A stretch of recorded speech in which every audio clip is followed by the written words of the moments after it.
Hello and welcome back. It's Wednesday night. It's time to go through the Bible, get them verses. Sorry, I was listening to God Logic earlier, and I love that guy. Like he's a good he's a good soldier for Christ. I love watching him. The way he talks to Muslims. It's very fun to watch. If I'm being honest. Um, so today I'm gonna be continuing my series on the types of Christ. I'm going to be going through Isaac and Jacob's ladder, specifically the angel in, or specifically as like God in Jacob's ladder, because I want to point out not necessarily a type of Christ, but sort of Old Testament evidence of the Trinity. Um, as usual, I will give it until about 9:05 to see if one or both of my friends is able to get on and join me in this study. Until then, I will be muted and I will be waiting around. I did last week. I did intend on bringing in the new year with anyone who wanted to watch, but it was it was late. I was tired, uh, so did not do that. That's all right though. Happy New Year. Happy first stream of the new year. Um Next week I will be at work, like working away from home. Not gonna share too many details about that. But I will have my laptop with me so I can go live next Wednesday from my hotel room. Uh anyway, I'm gonna sit muted until 9:05. I'm gonna message my friends one last time, see if they're able to get on, and hopefully they will be available. All right.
All right. They did not respond as seems to be their usual. I did I did talk to Joe last week, and he was talking about how he wanted to join in a little more frequently, but he just hasn't. Uh, Obviously, like part of the reason why he doesn't join in more frequently is because he works every other Wednesday. So I understand that he's not going to be able to join every Wednesday, but I just I do keep reminding him because I do know his schedule. I do know that this is his work week. Sorry, not work, non-work week.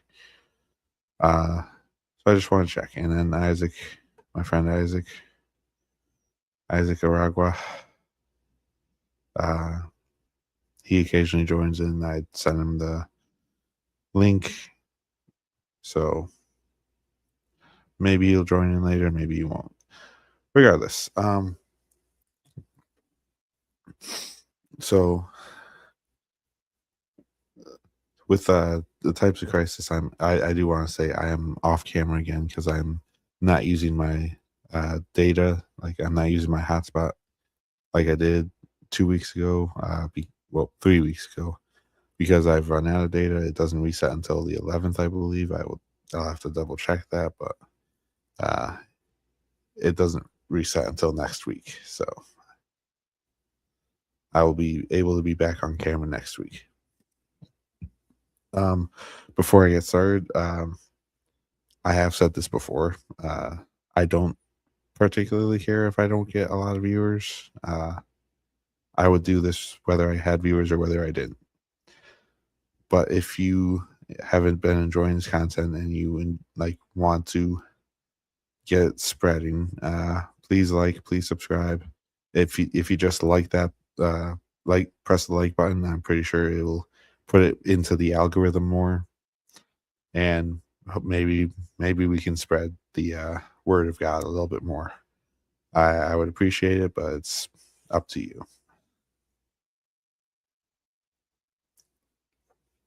Anyway, so types of Christ. This time around, Isaac is going to be a little bit of a reach, but there is some similarities there. So, first similarity is God's covenant with Abram to basically promising him a son, promising him that he will be his descendants will multiply, and that's what I'm going to read here. Is I'm going to read the covenant first that he's made, and then I will continue on to the fulfillment of the covenant, and then I will continue on to the offer of sacrifice, God's command to sacrifice Isaac. So, after these things, the word of the Lord came to Abram in a vision. Fear not, Abram, I am your shield. Your reward shall be very great. But Abram said, O Lord God, what will you give me? For I continue childless, and the heir of my house is Eleazar of Damascus. And Abram said, Behold, you have given me no offspring, and a member of my household will be my heir. And behold, the word of the Lord came to him, This man shall not be your heir. Your very own son shall be your heir. And he brought him outside and said, Look toward heaven and number the stars. If you are able to number them, then he said to them, and number the stars if you are able to number them. Then he said to him, So shall your offspring be.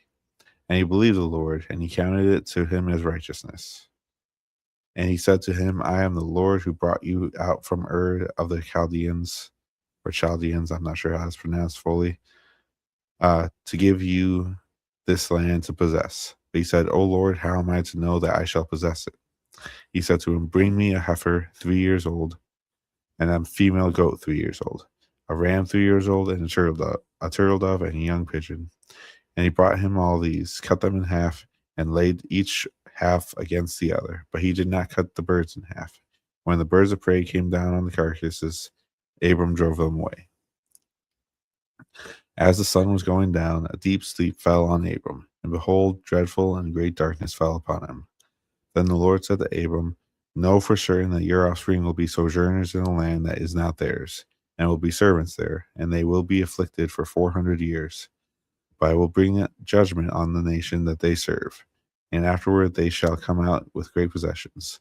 As for you, you shall go to your fathers in peace. You shall be buried in a good old age, and they shall come back here in the fourth generation, for the iniquity of the Amorites is not yet complete.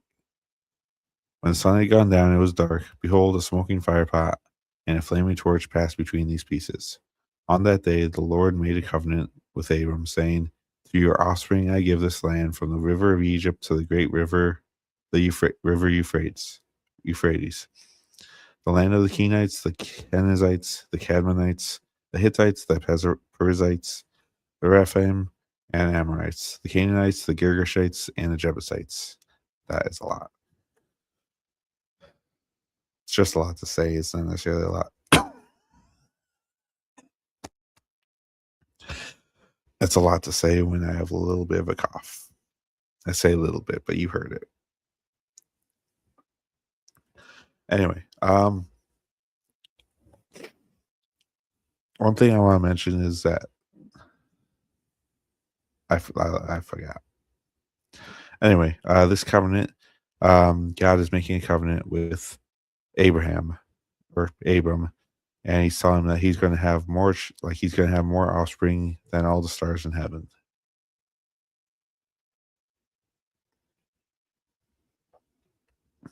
All right, Sarah and Hagar.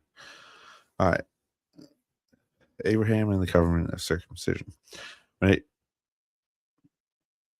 Abraham was 99 years old, the Lord appeared to Abram and said to him, I am God Almighty, walk before me and be blameless, that I may make my covenant between me and you, and may multiply you greatly. Actually, I'm going to check to make sure.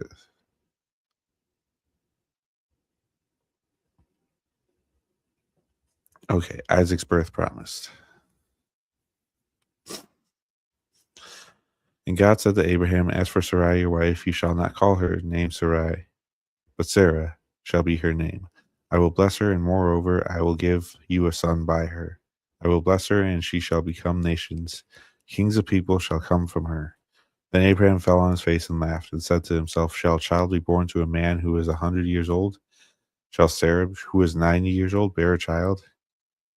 And Abraham said to God, oh, that Ishmael might live before you. God said, no, but Sarah your wife shall bear you a son, and you shall call his name Isaac. I will establish my covenant with him as an everlasting covenant for his offspring after him. As for Ishmael, I have heard you. Behold, I have blessed him, and will make him fruitful and multiply him greatly. He shall father 12 princes, and I will make him a great nation. But I will establish my covenant with Isaac, whom Sarah shall bear to you at this time next year.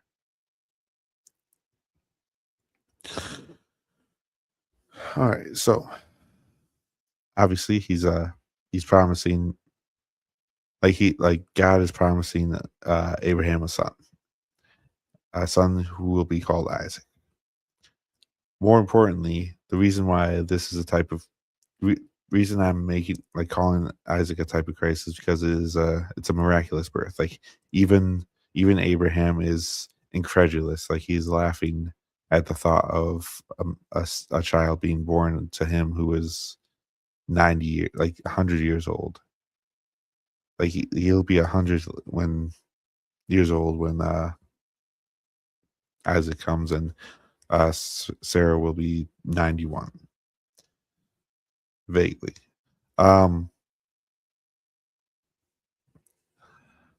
He's so incredulous. He fell on his face. He's laughing, and he's just so confused, and he's even saying yeah, I don't think that's gonna I don't think that's true. Have Ishmael, have my son Ishmael by my mistress, take on this covenant. And God is like, no, your wife is going to bear you a son. He promises Ishmael will be a great nation, but he promises that Isaac will have an everlasting covenant. And you gotta make the connection there, like everlasting covenant. What does that sound like? I think it's pretty obvious that it sounds like Christ. Like an everlasting covenant is going through come through the line of Christ. Sorry, the line of Isaac and not Ishmael, and Christ comes through the line of Isaac. All right, all right. So obviously here we are.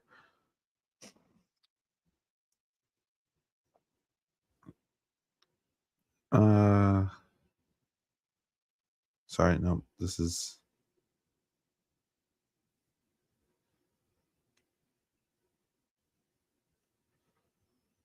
the second. Excuse that. Destroy Sodom, Lot and his daughters.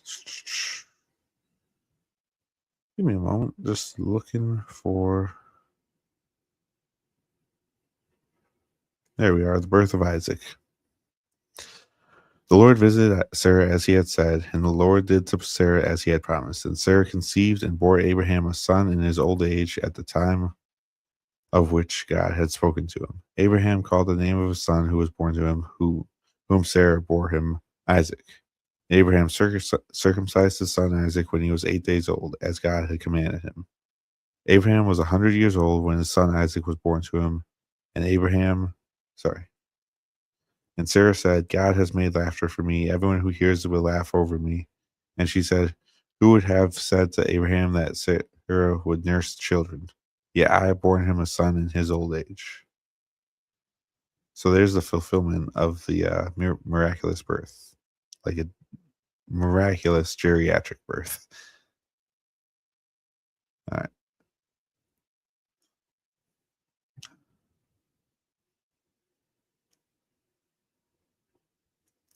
And now we're at the sacrifice of Isaac.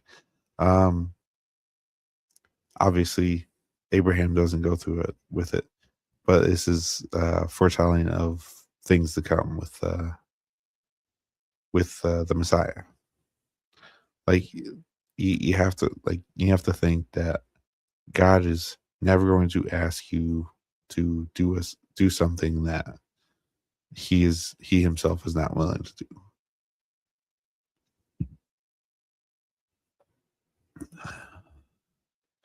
After these things, God tested Abraham and said to him, Abraham, and he said, Here I am. He said, Take your son, your only son Isaac, whom you love, and go to the land of Moriah, and offer him there as a burnt offering on one of the mountains of which I shall tell you. So Abraham rose early in the morning, saddled his donkey, took two of his young men with him and his son Isaac. And he cut the wood for the burnt offering and arose and went to the place which God had told him. All right, so quick note to make here is just the amount of faith that Abraham has here. Abraham is told only take your son and offer him as a burnt offering, offer him as a sacrifice. And the very next verse, Abraham is like, yep, let's go. Let's go. Obviously, he doesn't tell Isaac, but on the third day, Abraham lifted up his eyes and saw the place from afar. Then Abraham said to his young men, Stay here with the donkey. I and the boy will go over there and worship and come again to you. And Abraham took the wood of the burnt offering and laid it on Isaac his son. And he took in his hand the fire and the knife. So they went both of them together. And Isaac said to his father, Abraham, my father. And he said, Here I am, my son. He said, Behold, the fire and the wood, but where's the lamb for a burnt offering?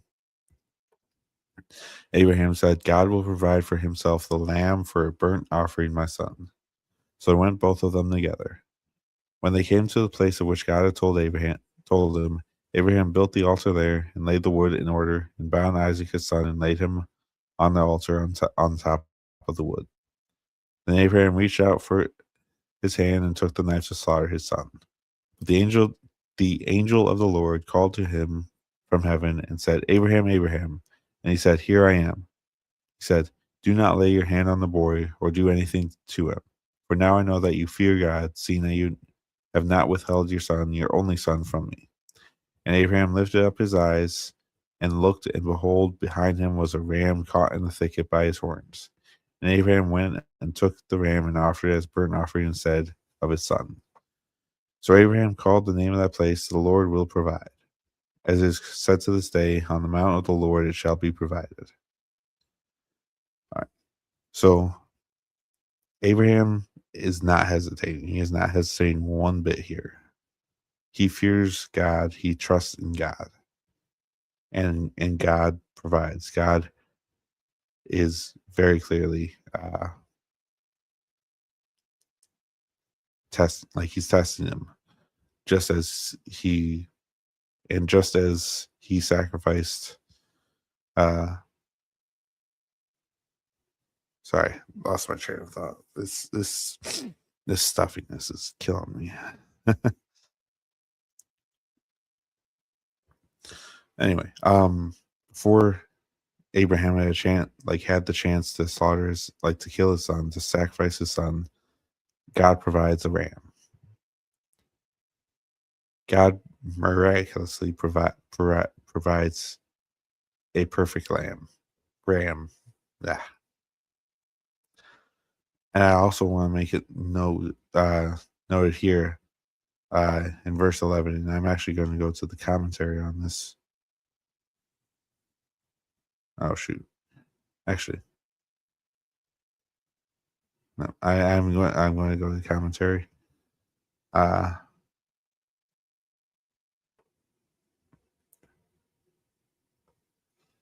So here in the commentary, here appears the angel of the Lord, a familiar figure who speaks with the authority of God himself. The title signals more than a created angel. The messenger embodies God's own presence. Later in the chapter, this same voice says, "By myself I have sworn," language reserved for the Lord alone. John 1:18 reminds us that no one has seen the Father, yet God the Son reveals him. Many believers see a foreshadowing of the pre-incarnate Christ in these angel of the Lord appearances.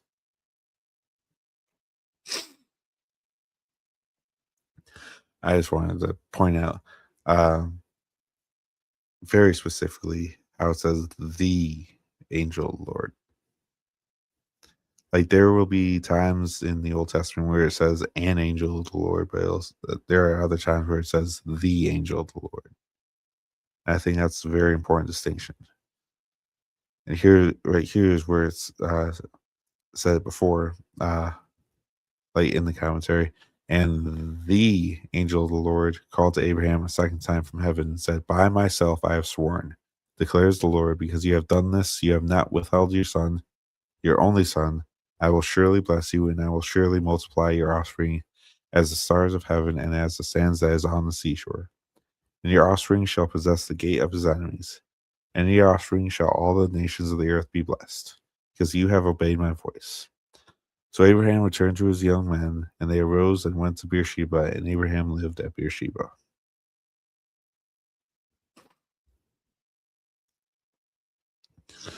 And I have to wonder how much, what exactly was going through Abraham's mind as him and Isaac were climbing this mountain, because God came to him and he promised him, "Hey, I'm going to multiply your offspring as many as the stars in the sky if you're able to count them. And they will be born through your wife, Sarah." And he only had one son through Sarah. He had one son through Sarah and one son through Ishmael. Sorry. He had one son through Hagar, who was Ishmael. So what exactly was Abraham thinking? Like, was he thinking this was a test, or was he simply thinking, like, God told me to do it, I'm going to do it? I have to wonder. It is a curiosity.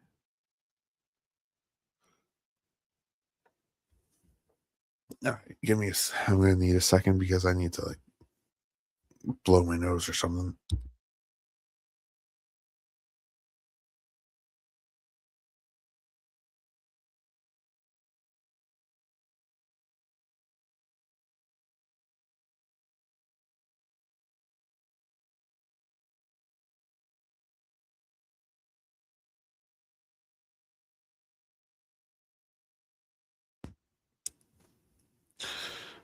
I would like to remind you, if you are watching, if you enjoy this content, please like and subscribe. If you like this video on YouTube or on Twitch, I'm not sure about Twitch, but I know on YouTube the stream, the algorithm will put it higher up, and more people will see it. And I think that's an important thing that needs to happen. And I don't care. I, I shouldn't say I don't care. I would like it to happen just simply because I want more people to uh, hear the word of God. But uh, I will continue doing this whether I have an audience or not. I appreciate the person on Twitch who always seems to be watching every week. I don't know who is, but God bless you.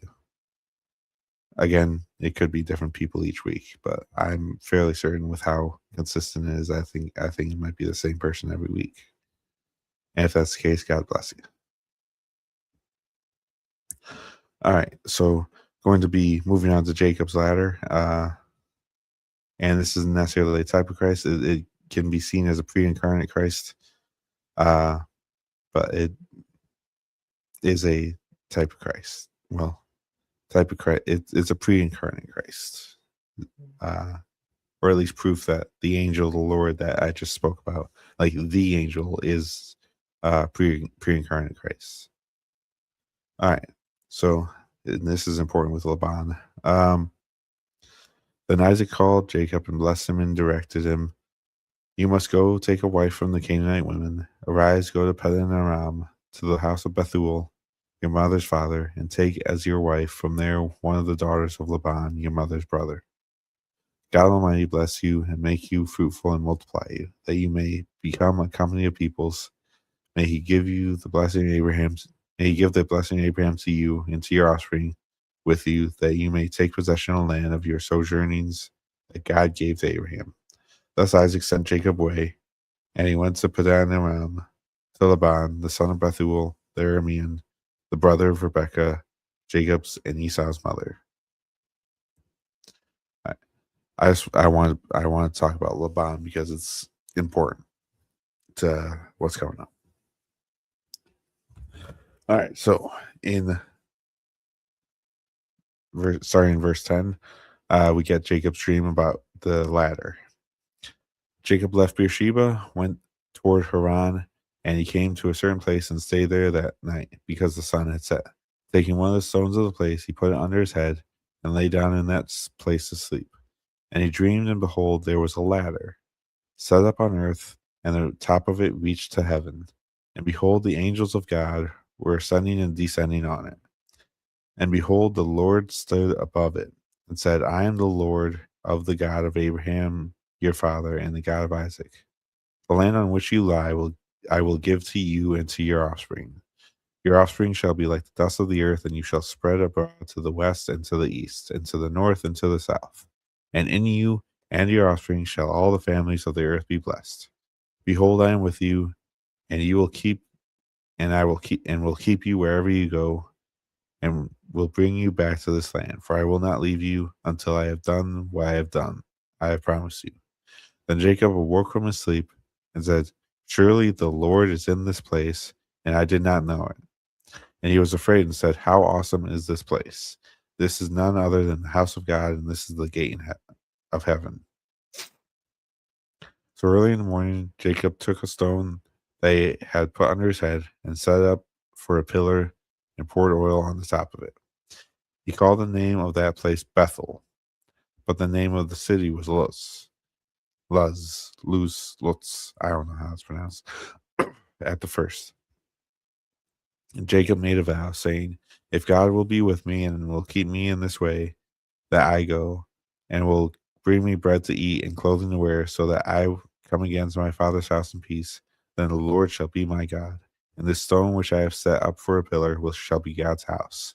And of all that you give me, I will give a full tenth to you." All right. I want to point right here, poured oil on it. Set it up for a pillar and pour oil on it. That's going to be important for what's coming out. Genesis 31. Where is it? Where is it? All right. Here, Jacob flees from Laban. Now Jacob heard that the sons of Laban were saying, Jacob has taken all that was our father's, and from what was our father's he has gained all this wealth. And Jacob saw that Laban did not regard him with favor as before. Then the Lord said to Jacob, return to the land of your fathers and your kindred, and I will be with you. So Jacob sent and called Rachel and Leah into the field where his flock was, and said to them, I see that your father does not regard me with favor as he did before, but the God of my father has been with me. You know that I have served you, your father, with all my strength. Yet your father has cheated me and changed my wages 10 times. But God did not permit him to harm me. If he had said, the spotted shall be your wages, then all the flock bore spotted. And if he said, the striped shall be all your wages, then all the flock bore striped. Thus God has taken away the livestock of your father and given them to me. In the breeding season of flock, I lifted up my eyes and saw in a dream that the goats that mated with the flock were striped, spotted, and mottled. Then, here it is, the angel of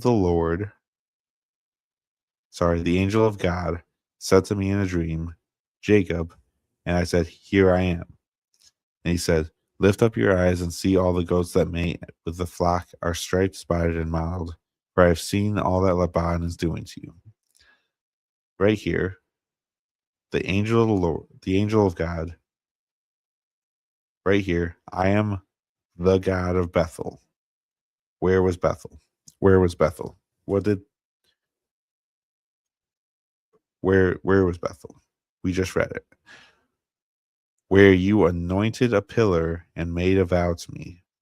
Now arise, go out from this land, and return to the land of your kindred. Then Rachel and Leah answered and said to him, is there any portion or inheritance left to us in our father's house? Are we not regarded by him as foreigners? For he has sold us, and he has indeed devoured our money. All the wealth that God has taken away from our father belongs to us and to our children. Now then, whatever God has said to you, do. So, sorry, give me a second.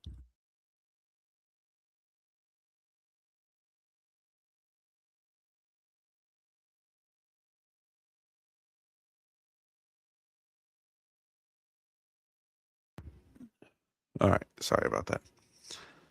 So, obviously, it says it very straightforward in Genesis 28 that God appeared to him in the dream at the top of the ladder, saying that he is the God of his father Abraham and his father Isaac. And right here, it's saying the angel of God said to me in a dream, I am the God of Bethel, where you anointed a pillar and made a vow to me. In fact, I am going to open up the commentary on that.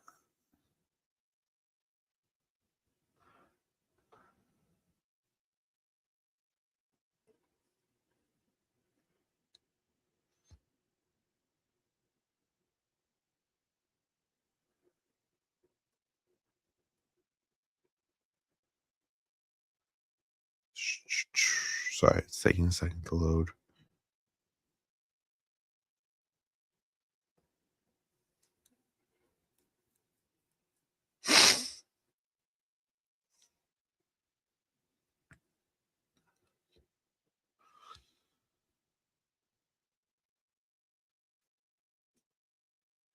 All right, so here we are in the commentary.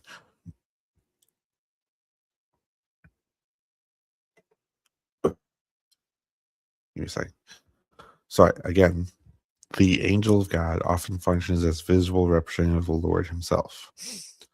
This title underscores both God's transcendence and his personal involvement. He sends a messenger, yet speaks with his own authority, showing covenant faithfulness.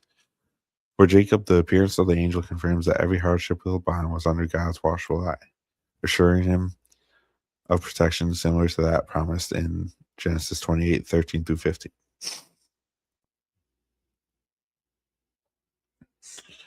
And if we go over here to the commentary on verse 13, God opens by reminding Jacob who is speaking.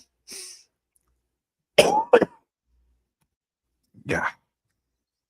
The longer I talk, the more it's I'm getting stuffed up.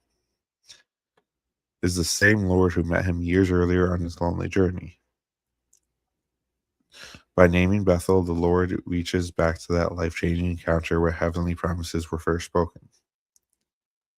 The identification anchors Jacob's present in God's past faithfulness. It reaffirms that God of Abraham and Isaac is now fully Jacob's God. The title carries covenant weight, signaling that every instruction that follows rests on the unbreakable oath God already made.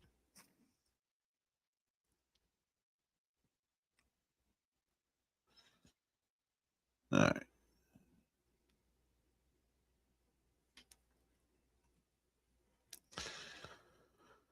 All right. So back to here because I'm going to be going back and forth. I really want to hammer this home. I'm probably going to cut this live short because I am getting stuffed with every passing second. All right. So the angel of the Lord, the angel of God, said to Jacob in a dream, "Lift up your eyes and see all the goats that mate with the flock are striped, spotted, and mottled. For I have seen all that Laban is doing to you. I am the God of Bethel, where you anointed the pillar and made a vow to me." Like, this is the angel speaking. This is the angel of God speaking, and he's saying, "I am the God of Bethel." And we can start. We go back to 28 to Jacob's dream. And behold, the Lord stood above it, said, "I am the Lord, the God of Abraham your father, and the God of Isaac. The land on which you lie, I will give to you and your offspring."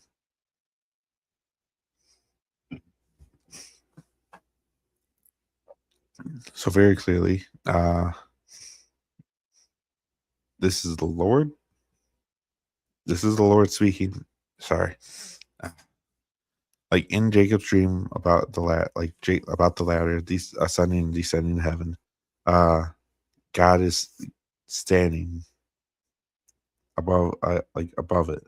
He's standing above the ladder, and he tells Jacob, "I am the Lord, the God of Abraham, your father, and the God of Isaac." And chapter 31. I'm going to keep hammering this home.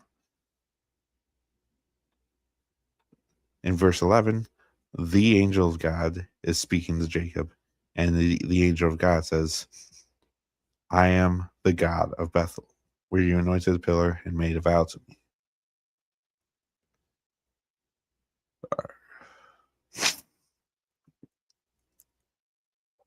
I don't think there is any more particulars. All right.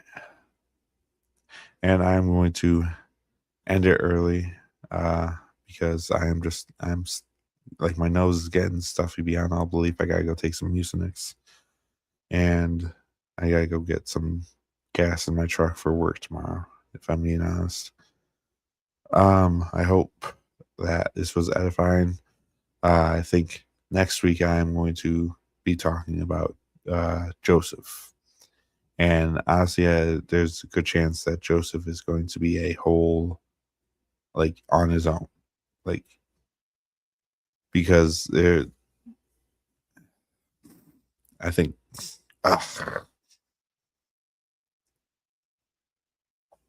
yeah. I'm just gonna say the next episode is gonna be purely on Joseph. It's not gonna be have anyone else, and hopefully I'm better by then because I'm not looking forward to, like, I don't want to keep talking like this. Anyway, God bless you and good night.